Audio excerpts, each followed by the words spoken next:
Hello everyone, Hexys here, and today I'm showing you the updated Magicka Sorcerer PvP build for the Clockwork city patch.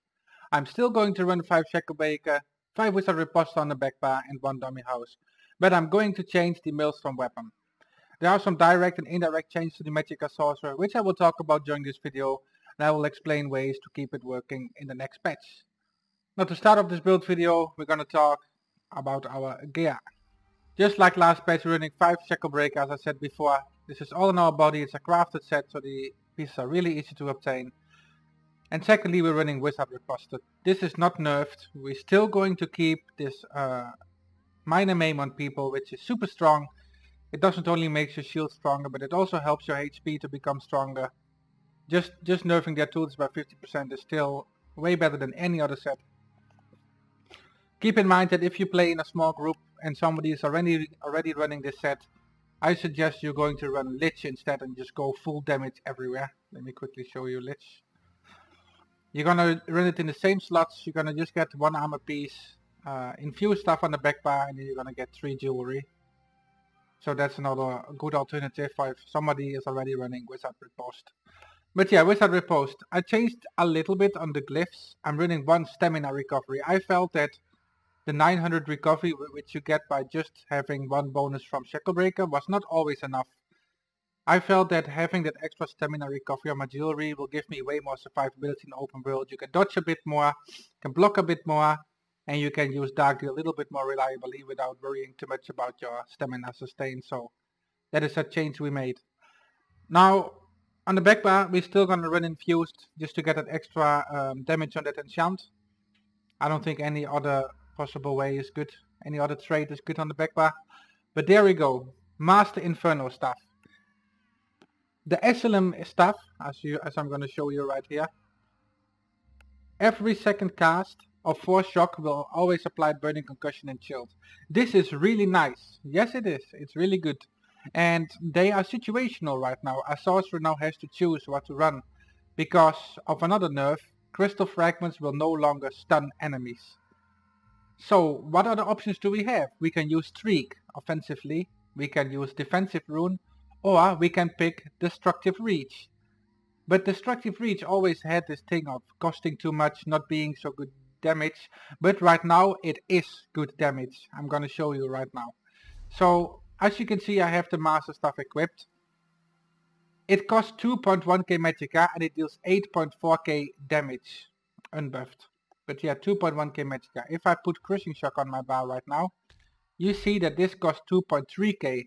So Destructive Reach is literally 200 less cost. That's actually very interesting. While the damage is kinda the same.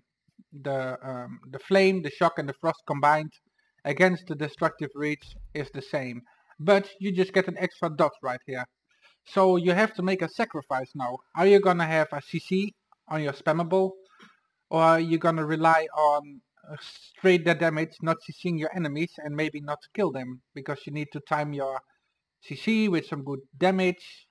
Yeah, sorcerers now have to make a sacrifice and they will lose quite some bit. Now, the Crystal Frag nerf, is it a good change? I think it is. Of course I don't like it, because I play Magicka Sorcerer for a long time and it's such a nice ability, but is it a fair change? Yes it is. I think this is a good change, because it did too much for just being a very strong, hard-hitting, instacast projectile.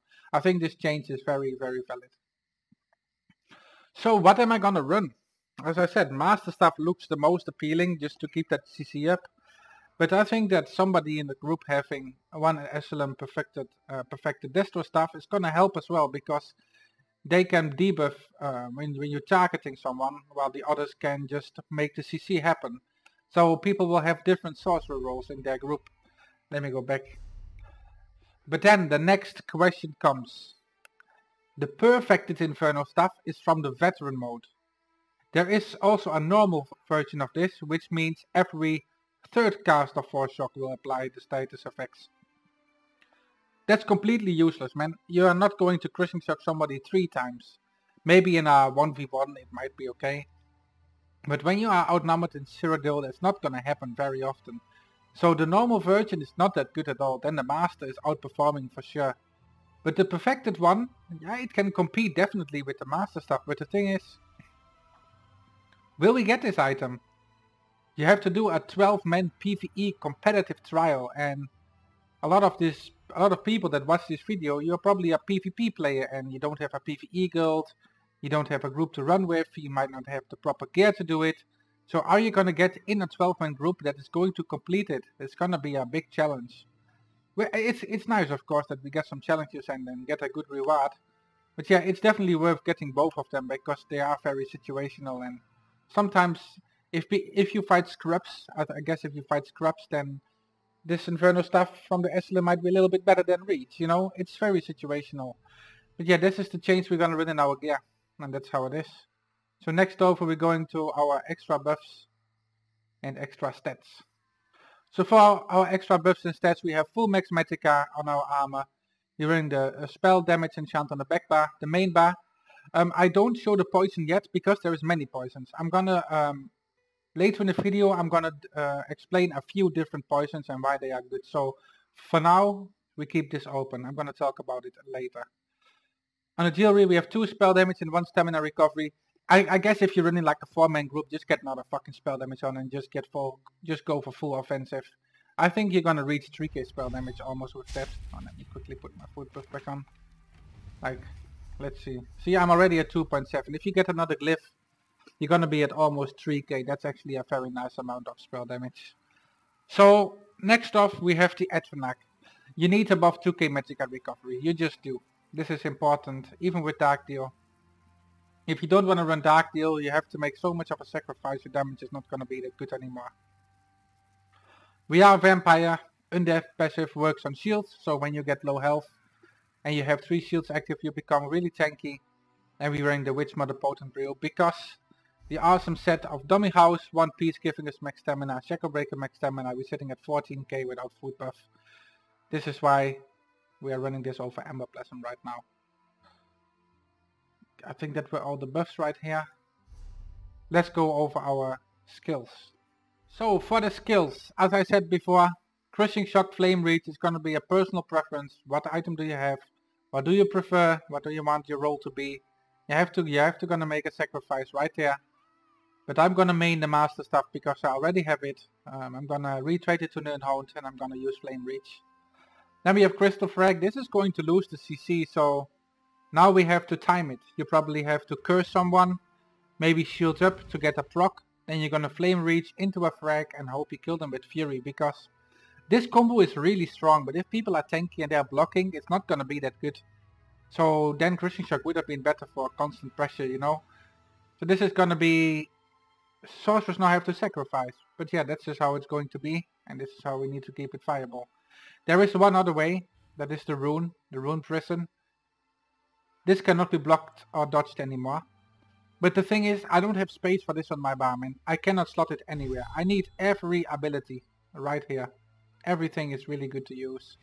So this is why I'm not going to run the Rune Prison. I guess if you are dual wield sorcerer, you can run it instead of Flame Reach and get some nice burst off that is almost guaranteed. So I guess dual wield sorcerer might make an actual comeback. I don't think they're good for 1vx for constant pressure because you still need Storm and stuff like that. Even though Storm got nerfed too, it's still really strong for sure. But yeah, that's how it's going to be. Now we have Hardened Water on the main bar. I know a lot of people are sometimes like, yeah, but I'm gonna put shields on the back bar. If you have Hardened Water and Streak on the main bar, you are countering your hardest counter to you, which is Stamina Nightblades. Stamina Nightblades are the ones that hit you the most.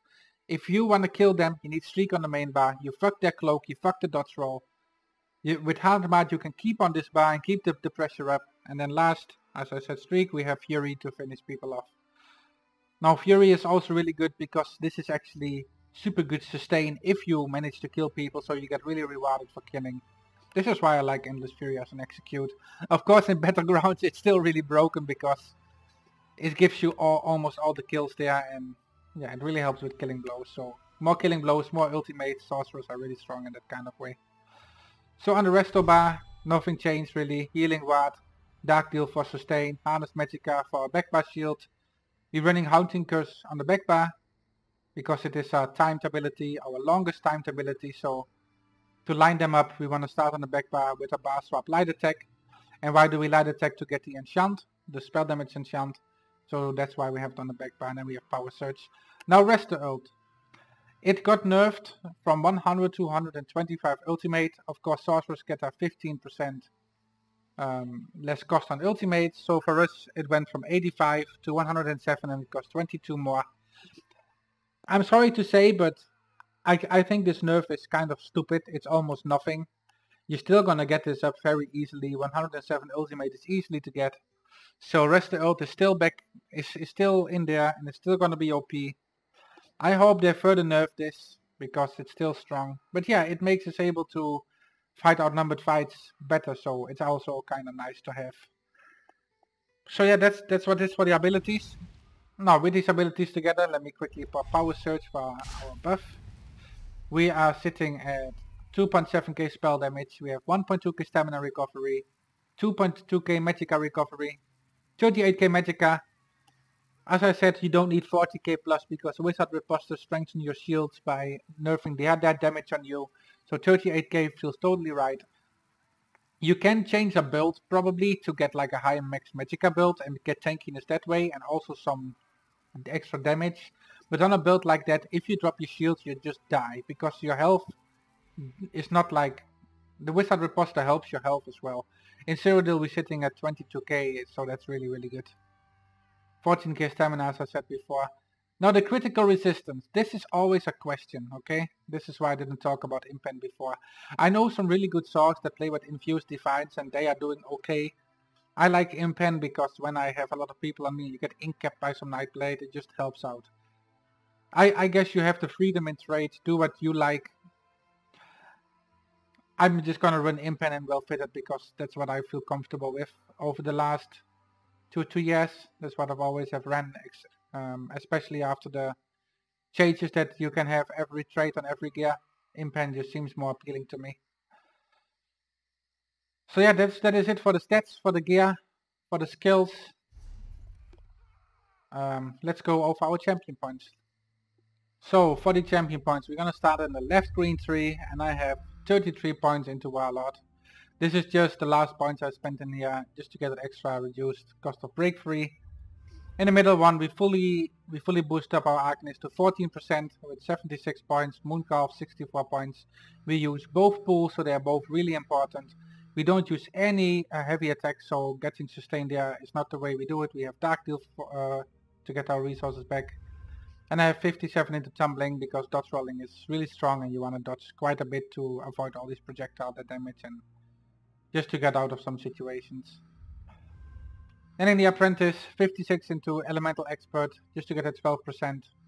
18% from Elfborn by putting in 48 points. 3.5k penetration to put in 42 points. Now there is a poison later that gives minor breach, so we get actually quite some nice penetration. You get like 5k from the light armor passive, you get 3.5k here, and the other one is almost 1.5, so you're sitting at a, I would say around 9k penetration, 9 to 10k penetration, which is really good. Then we have 73 in Master with Arms. This buffs all the damage we have on our bars right now. This is just the best passive to have and to fully buff up to 23%. Because we run Destructive Reach and Storm, we have 11 points in Thaumaturge to give that a little buff as well. In the Steed, we're running 24 in Resistant. This is, you always want to put everything in, and then when you have points left you put them in Resistant because it's not percentage based. So I came out on 24 points in here. 61 in Ironclad. This is also really good defensive. You have to counter the Master at Arms a lot because people spend a lot of points in here, and even points they spent in Elemental Expert and in Mighty right here. The Ironclad just nerfs that all, and it's really good to have a lot of points in here. 37 into Hardened Elemental Defender to get another 9%, 5% here, and just a few dumb points here too. And then last 66 into Bastion to make our shields 22% more effective. So that was the CP. Now I'm going to talk about the poisons that I'm going to run next patch. So as far as poisons go, the first option you have is to put 2 max Magickas together, so like Lady Smock and Columbine, and this way you get a full Magicka Drain Poison. For 5.5 seconds you get 238 Magicka per second. You also nerfing the enemy's cost. This is really good against other Magicka users. It doesn't work against stamina users on a reduced cost. I guess I run some Magicka ability, so it might not be so bad, but If you run this poison, it's mostly to get some Magicka back. Now you can combine these with other buffs. Let me quickly show you. You can run like a Beetle Scuttle, and at the same time now you get the same poison but then 2 seconds shorter. So you get a little bit less sustain, but you get like minor breach for 6.4 seconds, which is not so bad, as I talked about earlier, just so that you can go over the 10k penetration or close to 10k penetration, which is actually a nice buff to the build. There is another one. Let me quickly get that one together. I think it is Columbine, Wormwood, and then we need to get, yeah, this is the one. So again, 3.5 seconds of Magicka return, but you also get the Immobilize. This Immobilize is actually really effective sometimes. Even when people are like mounting up or trying to get away from you, you can root them with this. It stops them from moving, gives you that immovable for that few seconds, and this can actually help you out in an outnumbered fight. So these are the 3 poisons that I'm going to run. It's either complete Magicka Restore, or Magicka Restore with minor breach, or the Magicka Restore with the Immobilize. So that's as far as it goes for poisons. I guess you can also run double dot poison. You can run an enchant. You can really choose your liking, but this is what I'm going to run because I think these are the most effective. So yeah, that sums up the build video for the Magicka Sorcerer for the Clockwork City patch. I hope you enjoyed this video. I think the changes are very minimal, but some of the nerfs and the buffs to the Sorcerer were quite important to name, and I think it was important to get this build video out also for people that just came to Magicka Sorcerer and might want to level 1 in the Witches Festival and all this kind of stuff. I hope you're gonna have a lot of fun next patch. I think Clockwork City is gonna be a really good patch. Heavy armor gets a nerf. So we're gonna see more squishy people with more damage. We're gonna have better gameplay, I think, in Cyrodiil. It's gonna be a little bit more healthy than before. I wanna thank you all for watching this video. Expect more build videos coming up very soon, more highlights, all this kind of stuff. If you wanna see gameplay, you can go to twitch.tv/Hexys ESO, where I will be streaming almost every day of the week. So yeah, that sums up the complete video. Once again guys, thank you so much for watching. Have a good day. Until the next one.